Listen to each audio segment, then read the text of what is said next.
The Nigerian health sector is currently experiencing a revolutionary reformation and transformation.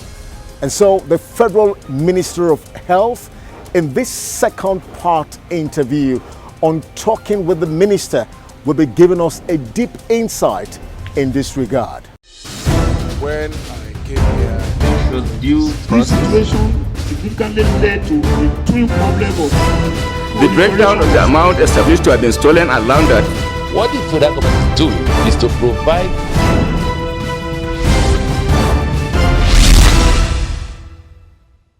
Honourable Mr.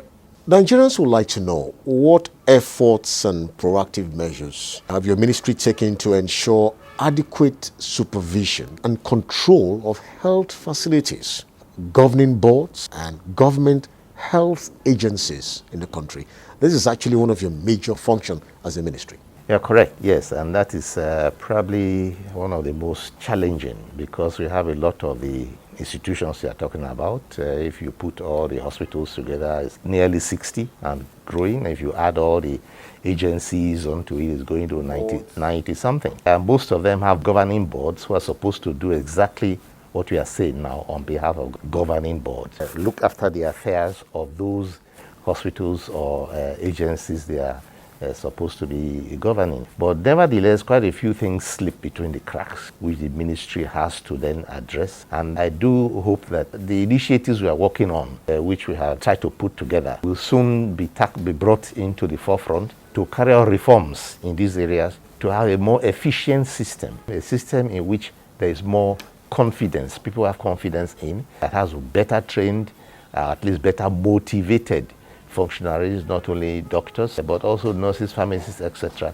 that will now make it possible for Nigerians to stay in Nigeria for treatment instead of going abroad for treatment. We have a tertiary standards committee, which we have just set up, and this committee has Nigerian experts from abroad, Nigerians who study and work abroad, who will be members and be able to bring their own experience from outside to join the Tertiary Health Standards Committee in looking at how the hospitals are run and what improvements they need to make. This is one area where we need a reform, a real strong health reform in the tertiary area to increase confidence in it and efficiency and improve service delivery for the citizens. How effectively has the ministry evaluated quality health practices, developed guidelines for management and standard for performance?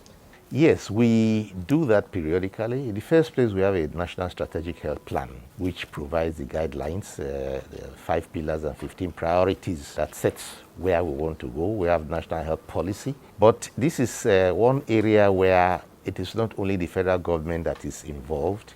The state government plays an important role here because the state governments are the ones who will give licenses for hospitals to operate in their states and also participate in supervising what goes on in the hospitals. Then, of course, you have the Medical and Dental Commission and also the nurses, the Association, Nurses and Midwives Council, who regulate the quality and practice of the individuals who go into provide service at our institutions. Again, here we need to set standards because many of these institutions were set up many years ago when we didn't have so many hospitals, when we didn't have so many doctors, so many nurses. But now that the population of doctors is increasing, more and more medical schools are coming up, the number of hospitals is increasing, and also the private hospitals, which also need to be regulated, they are all coming up. We're going to be working on reforms to improve or perhaps decentralize, because the more they are, the more difficult it is to cope with individual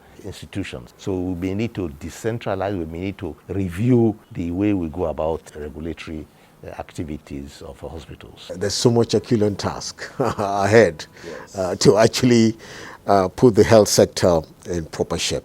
Now, how effectively and efficiently has the ministry sustained the services for the registration of public and private health agencies operating within the country, plus evaluation of functions and monitoring of their activities? The health institutions are registered by the state government, the hospitals. The state, like the FCT, does its own registration. They have to register and give them permit to operate. The federal government the workers in there have to meet the qualifications to work in there. But the institutions themselves have to be given an operating license by each state, and if the state doesn't give you an operating license, you are not going anywhere. As far as the NGOs are concerned, it's a joint effort. They come in, foreign NGOs, for example, come into the country and have to be registered with the Ministry of Finance and Budget and National Planning. That's where they set their standards. But we are looking for ways to better harmonize what they do when they come in here. We have a Health Partners Coordinating Committee, of which we must begin also to bring all those who are operating into the country, into that umbrella to harmonize what they're doing, because there's sometimes conflict in what foreign partners do in here. Some areas are overserved, others are underserved in the services that are provided by foreign organizations, and we will need to be able to make the best use of what they bring in here by better monitoring what they do and the innovations they bring in. Thank you very much, sir. Now, with a view to boost healthcare delivery in Nigeria, what is the nature and level of public-private partnership in the health sector to bring about an upgrade of health services? That's very interesting. The private sector in Nigeria actually offers up to 60% of the services, more than the public. Although there's a bigger question of affordability there. A large number of people are not able to afford the private sector, almost like education too, and private schools and public schools. I'm also happy for the emergence of private hospitals, because together constitute a very significant value addition to the health system. And many of them are very high level work, high level surgery, high level services that in fact in one or two cases some of our teaching hospitals are trying to meet up with. If you look at the newest initiative that's coming up now, is the National Emergency Medical Service and Ambulance System, NEMSAS, which intends to provide health services to Nigerians in emergency situations. Now, this is a classical PPP where the assets of government are going to work with the assets of the private sector. In ambulances, for example, they have more ambulances in the private sector than the public sector, who are going to come together to be available to give emergency service to whoever is in need and dials a number 112 and is directed to a call center, which should locate the caller, locate the nearest ambulance, and send the ambulance with trained paramedics, provide service, and take that particular patient, where necessary, to an urgent care center or to a teaching hospital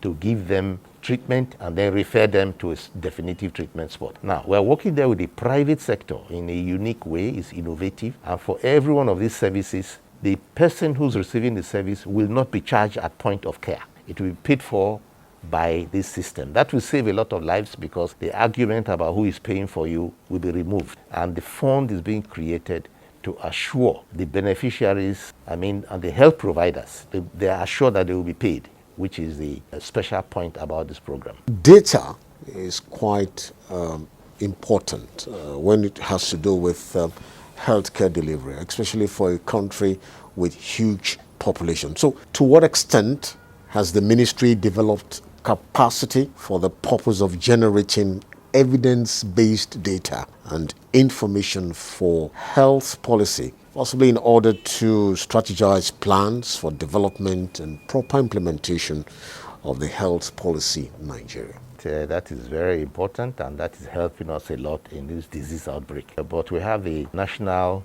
Health Management Information System, which we set up, which works here in our area, and district health information system, which collates information at all sites, and then the M&E personnel who feed information into the system at all levels and serves the public health area and also the policy area to help decide where what is needed. Also in inventory control, what kind of materials and equipment that we require. So it's a very important part of our health system. And in the area of HIV, for example, we use such information to know prevalence, how many cases are in each area, and what kind of treatment each area requires. The same for tuberculosis. How we carry out the notification.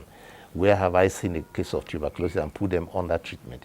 All these are the ones that require long-term treatment. So data is extremely important, and also the collection and management of data is critical here, and we're continuing to build on it. The health insurance also working very hard to create that for management of its cases, of its clients that are registered in the insurance service scheme. Honourable Minister, on a final note, what are the future projections of the ministry to ensure safe, affordable, accessible, quality healthcare delivery system in Nigeria? First, we want to look at the various layers of healthcare.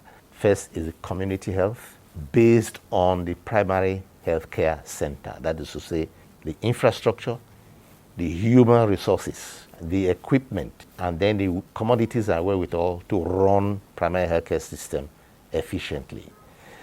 Secondly, a mechanism for delivering healthcare in emergency, because not being able to attend to patients in emergency is responsible for the large number of loss of lives. Women who are delivering, for example, have obstructed labor, or children who have a pneumonia, or those who have had an accident. So developing a medical emergency service is the next. Then the next layer is the general hospital, where referrals go to from the primary healthcare or from private centers.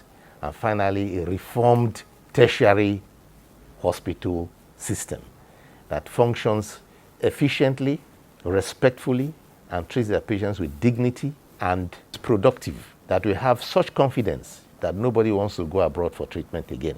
All this will be enabled by the primary healthcare system, the secondary health system reforms, the tertiary health system reforms, the creation of a national medical emergency ambulance system, and then all driven by the NHIS, National Health Insurance System, State Health Insurance System, Community Contributory Health Insurance, which is already going on in some states, like Kano. And of course, all of it supported with a very sound public health system, and all overseen by the Federal Ministry of Health. Honourable Minister, Federal Minister of Health, Dr. Osagi Ehanire, thank you, sir, for coming. You have a final word to Nigerians and all stakeholders in the health sector. My word to Nigerians is accept the vaccination that is going to be given now. If you are receiving 2 doses, turn up for the second dose. Even if you are vaccinated, use your mask, avoid unnecessary travel, avoid crowds, keep social distancing, use sanitizers, do not go out unless absolutely necessary, and keep safe. Take your vitamins. I think that will take care of the final words to avoid coronavirus, which is a threat we have with us at the moment. The minister has spoken, and it's quite obvious that the Ministry of Health, under his leadership, is making giant strides, all in the bid to make sure that the health sector is not only active, but also vibrant. We'll be speaking with Dr. Osagi Ehanire, who happens to be the Minister of Health. It's been quite interesting. Like we said, we'll be updating you on fresh developments from the ministry from time to time on the Minister's platform. The Minister platform will continue in a moment after this time out. Stay tuned.